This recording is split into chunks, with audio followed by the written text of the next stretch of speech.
Hi, what's today? Today is the 21st of January, 2026.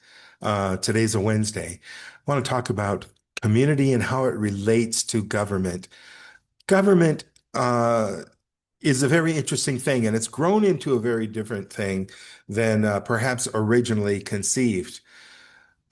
Maybe government is about managing the populace, managing the whole population of people.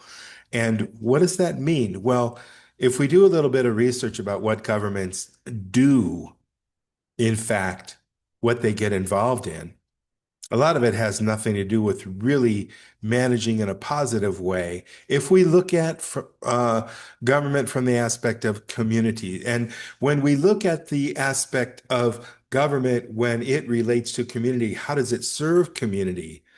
Um, Community becomes a very radical idea because community is more about the actualization, the empowerment of individuals. When we see when we see police, we see a police state. We see a government that is ruling its people with an iron fist. This is quite the opposite.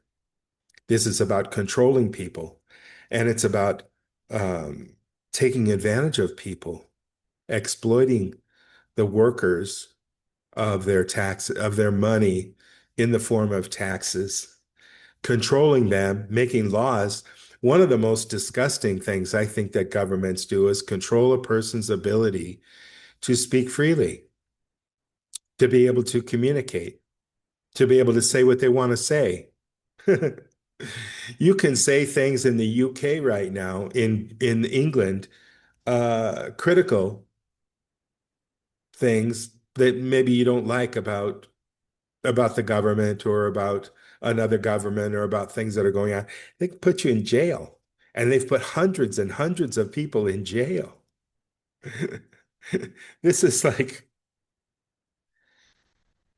it's ridiculous.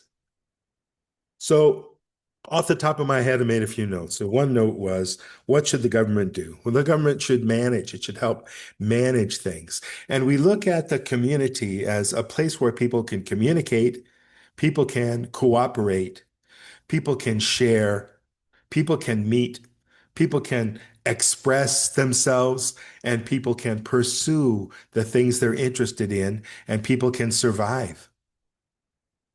So, in my opinion, government should be nothing more than community, just on a larger scale. So if you've got 10 people in a group, well, those can connect with another 10 people in another group, and you can communicate, see what you have in common, see how you can work together and cooperate, see how you can handle differences and friction and problems that might come up, and how you can work together to solve those to the benefit of everyone.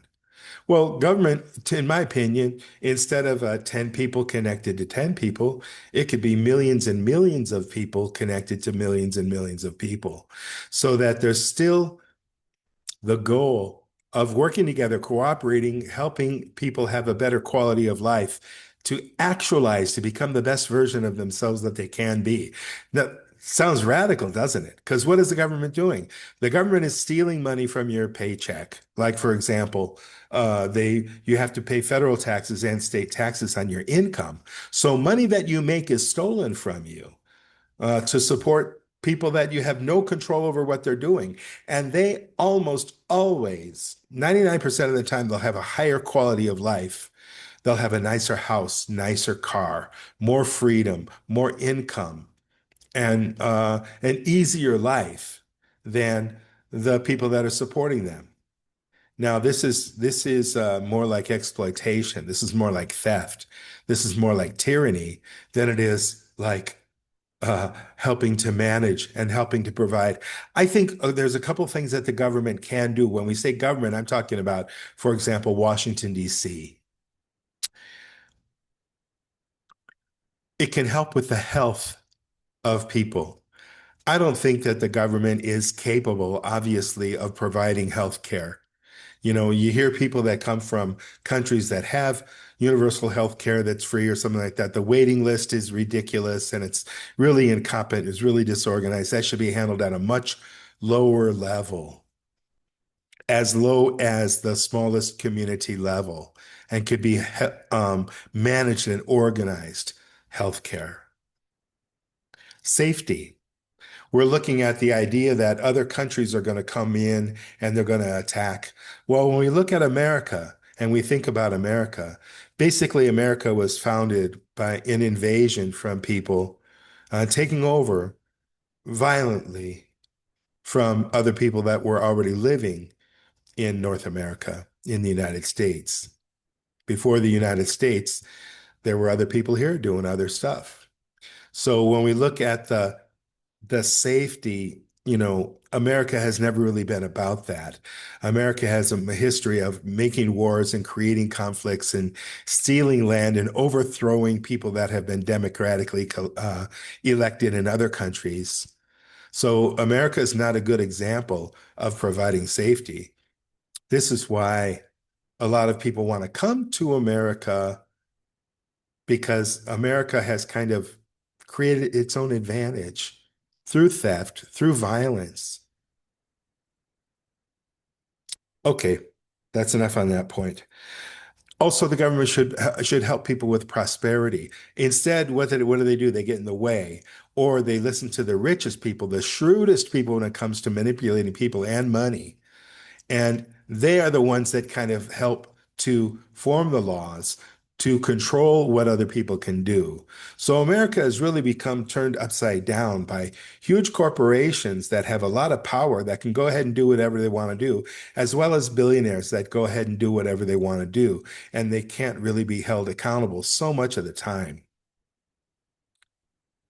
So I think that the government should be focused on the quality of life of the citizens, their safety, their comfort, their ability to actualize.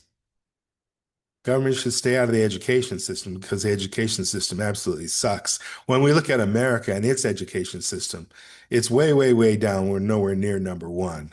And that's because the education system, like every other system in America, has really gone to hell. So the idea of what a government should do, in theory, when we look at it from a community perspective, compared to what the government in America is doing, especially recently with Venezuela and now talk about Greenland and what's been happening in Palestine. America is really creating these horrible situations and becoming even more of a big bully in the world. So that's my opinion.